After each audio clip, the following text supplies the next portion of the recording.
How do you do? I'm Dusteroo. Welcome to my first part of my killer rework series, where I'm going to be updating a few select killers of the roster. And the reason we are reworking some of these killers ranges drastically from them being uninteresting, unloved, outdated, or straight up not very strong at all. We're going to be starting off with the killer who deserves the changes the most. The Jesus of Dead by Daylight himself, Michael Myers.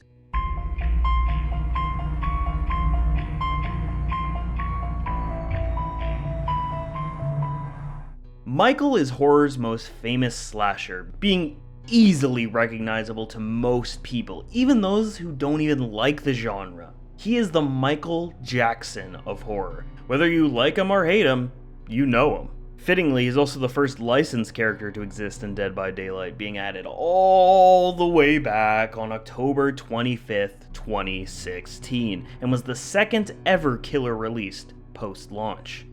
And it shows. If I were to open up the dictionary and jump to the term outdated, there would be a full-faced photo of Mikey Boy here, with a secondary definition of the Trapper, which is honestly a shame for the most influential horror character in history, and depending who you talk to, myself included, is the only reason Dead by Daylight exists today, or even existed for very long after launch. You will rarely ever see a Michael, unless you're new to the game, who is not running some niche build like Super Vaults, Scratched Mirror, or even Tombstone Instakill builds. Myers, outside of a very select few and limited situations, could be considered one of the worst characters in all of Dead by Daylight. Go look at your favorite Dead by Daylight content creator, and if they have made a killer tier list, no, they're a Dead by Daylight content creator, go check out their killer tier list, everyone has one at this point. And more than likely, Michael is going to be in the bottom 5 of their killers. And at the very least, he does not crack bottom 10. And if he does, I would recommend going elsewhere for your killer opinions. So after all is said and done, I honestly think for such an icon as Michael Myers being basically a punchline by the very survivors he's stalking is a tragedy. In fact, it's a crime. And if something is not done about it soon, I may have to find a lawyer on his behalf and sue Behavior Interactive for the crime of defamation. At the very least, Michael is responsible for the game existing in the way it has to become the powerhouse it is today, often regarded as the Hall of Fame of horror. He helped lend some credibility that would eventually lead into attracting licenses like Resident Evil and Alien, and I think he deserves a little reparations. So that's what this video is going to be all about, making Michael a genuine fear to go against. My philosophy going into these rework videos is going to go as following. And number 1, the most important rule, staying true to the character. Making sure that their power and these changes feel in line with how the character is to their theatrical counterparts is very important. Rule number 2 is the attempt to keep as much of the killer's original power within the kit as possible, for those who enjoy the character for the way it is now, but making them feel better, stronger, and more appealing to more players. Rule number 3, making these changes realistic and possible for Behavior to implement, to add as little new assets and effects as possible to the power so that these changes could be rather simple to implement into the game. But new assets and effects will be necessary at some points, but I will try to keep them as a rarity. Finally, our final and 4th rule, attempting to make the power level of the killer overall higher, but still leaving counterplay and agency for survivors. I prioritize fun over power, but understand power is important to having fun with a killer. Okay, now that we've set the ground rules, let's get into the new and improved Michael Myers. The Shape's power is the Evil Within. Activating Evil Within allows the Shape to see his prey clearly and build up more evil power by stalking them. The Shape collects evil to reach various tiers ranging from 1 to 4, and can be activated at any time to activate said current tier. Once a tier is fully reached, you cannot activate the previous tier. Any leftover evil that was not converted into a tier will be kept on reset to tier 1. In summary, Michael can stalk the survivors to collect evil. As he collects evil, it fills the bottom left bar as it does now. Once tier 2 and above is reached, it can be activated at any time, similar to Oni's Blood Fury. Doing so will trigger the current tier Michael is on.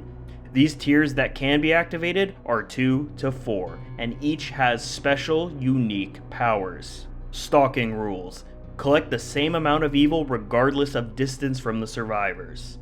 This means if a survivor is 5 meters in front of you or 25 meters in front of you, you will collect the same amount of evil if you are stalking them. Multiple survivors can be stalked at once. Survivors performing conspicuous actions give off double the amount of evil they regularly would. This does not stack with add-ons and will only give 50% base no matter what.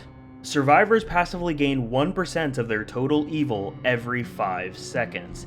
This takes survivors 8 minutes and 20 seconds to go from a 0% evil to 100% evil. This allows Michael to be more consistent in his evil gain, and make for some fun angles where Michael is very far in the background and you may never know he's even there unless you're really watching out for him.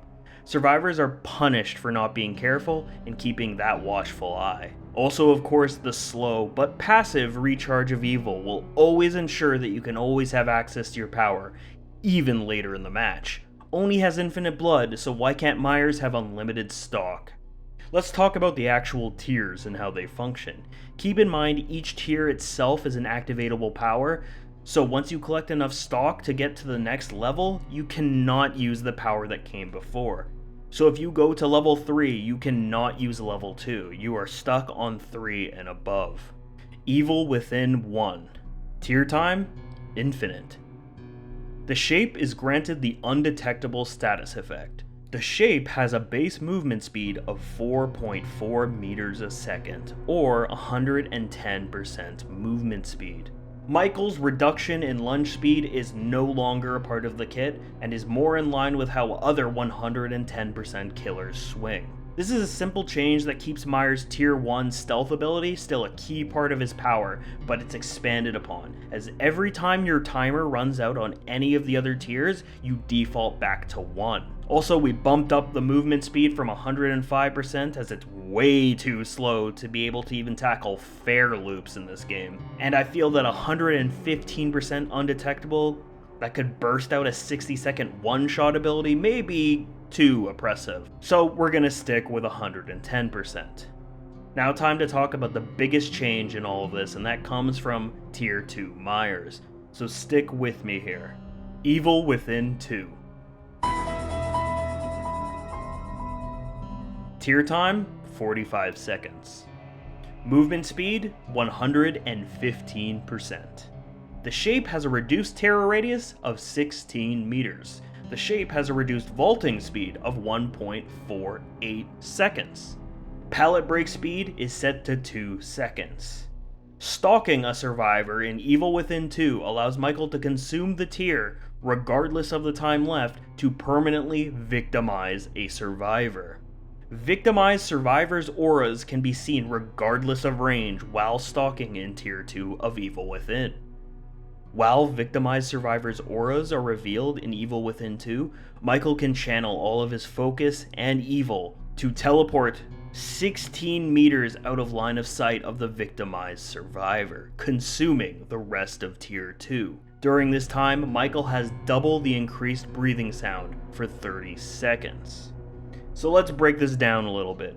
Basically, we have the original Tier 2, which is just an M1 killer with better stats. So a faster vault, a smaller terror radius, a net buff. But with this addition, I feel an added pallet break speed seems like a good way to add a bit more chase potential to Michael. Especially since Tier 2 Myers is now a limited time event, even if it is easy to get.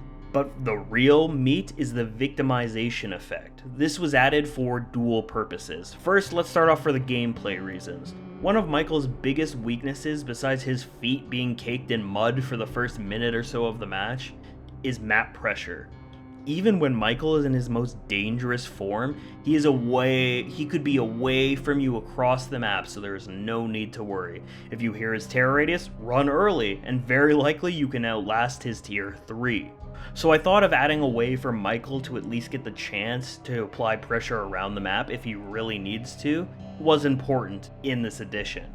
But with his power and the character of Michael, it is important for it to be a special and infrequent kind of ability, which kind of brings us back to how it plays into his character. Michael, just as much as he's a ruthless beast able to 1v6 fully armed firefighters is part of his character, so is dispatching enemies who are unknowing of his presence, so accentuating that more in his power. Instead of just stalking to get his ability, stalking is a part of his power. Once Michael wants you, he just seems to know where you are, and you cannot hide for long. He will come for you. He also seems to just have the scattered ability to always cut off a survivor he's seeking. Kinda like he's teleporting. So we don't know how exactly, but Michael just knows where his prey is, and he can get to them in ways we just can't know. So being able to focus on a target he has chosen to victimize seems right in line with how Michael operates. Also, just a note before moving forward, Michael can only see survivors' auras in Tier 2 Myers. This would not be an all-game wall hacks for Tier 3.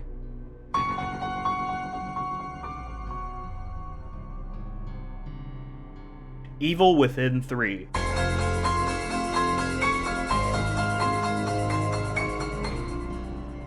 Tier time, 60 seconds. All survivors suffer from the exposed status effect for 60 seconds.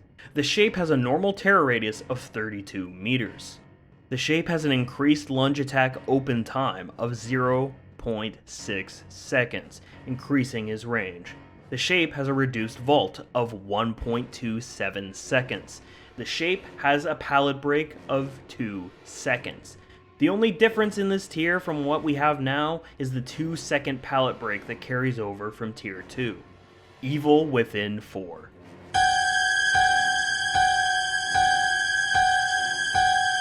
All survivors suffer from the exposed status effect for 60 seconds. The shape now has a terror radius of 40 meters.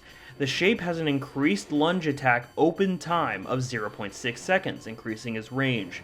The shape has a reduced vault speed of 1.27 seconds. The shape has a pallet break of 1.5 seconds. The shape can block any vault he takes for the next 20 seconds. Survivors hit with Michael's attack during tier 4 gain 1 stack of Disturbed. After 2 stacks of Disturbed, this allows Michael to kill the survivor with his next attack, similar to how he does with Tombstone and Tombstone Peace. Disturbed lasts for the remainder of the trial. This is going to be a controversial change for the fact that, spoiler, I've removed Michael's insta-kill add-ons. This being Judith's Tombstone and Tombstone Peace. These are for sure a fun build to play on Myers, but overall are not a good thing for the game, for some simple reasons I'll go over now. They make the overall match pretty dull for both sides, and when a kill does actually happen, it's just kinda out of nowhere, and sometimes without warning. Not very fun to go against. But on the flip side, you have Michael players who can't even get a kill because the survivors just hop in a locker if you get too close, and just do that the entire match. This just boils down to camping the survivor you're forced to hook, and the whole buildup of the match didn't even get you a kill outside of hook. But, Michael would lose a big piece of himself if his kills mid-match were removed. After around 6 to 7 years in this game, his insta-kills are a big part of his identity. So this change is to unify and hopefully remove a bit of frustration on both sides. Now you will be able to see the insta-kill coming and have a chance to work against it. And for Michael, you can still play insta-kill style whenever you want, but now you have more tools in your belt to make the match even more interesting to play. And maybe you decide, going for kills this match isn't what I want to do. Now I want to play like this, and you have the ability to, instead of just kind of eating the loss. Also to make tier 4 a little bit more spicy, We've added the incentive of 0.5 seconds removed from pallet breaks and a built-in bamboozle, so you're likely to get those hits that you need with the power that took a little longer to obtain. So overall, that's the power. Let's quickly go over the add-ons and let's wrap this up. Tacky Earrings. This add-on is unchanged.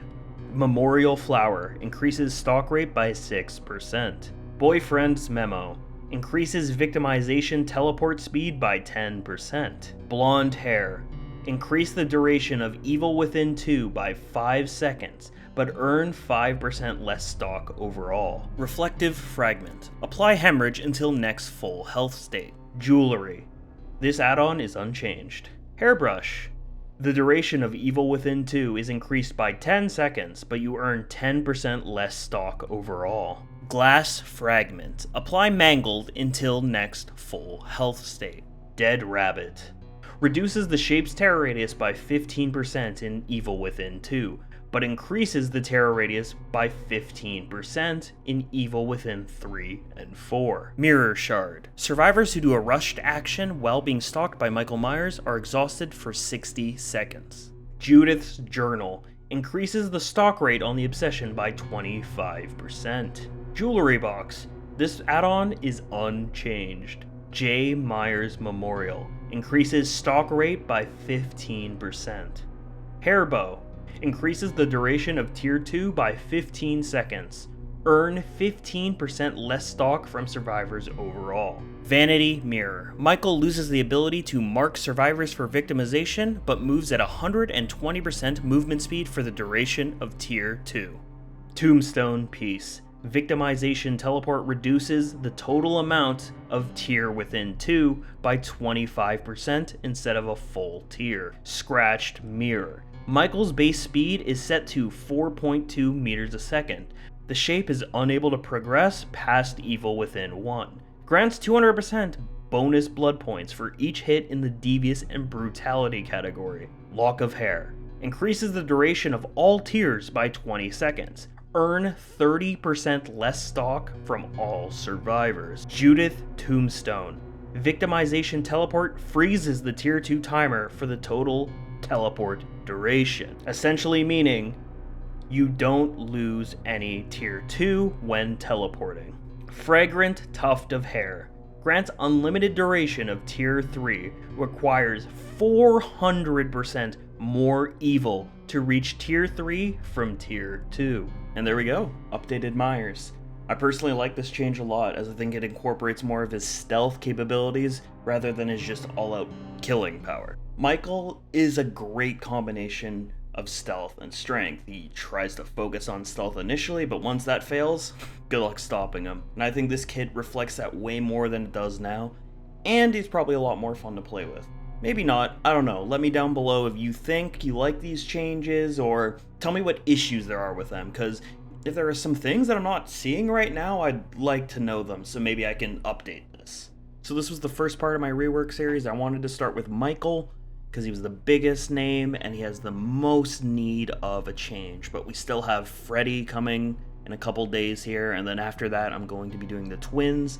I have a couple other names on the list that I want to look at, but I'm not going to commit to anything unless I actually have a good power idea or a good rework in mind. But, yeah, Skull Merchant's definitely on there, and she's the one I want to workshop the most. But anyways, thank you for watching. I'm Dustaroo, and I'll see you all real soon. Bye-bye.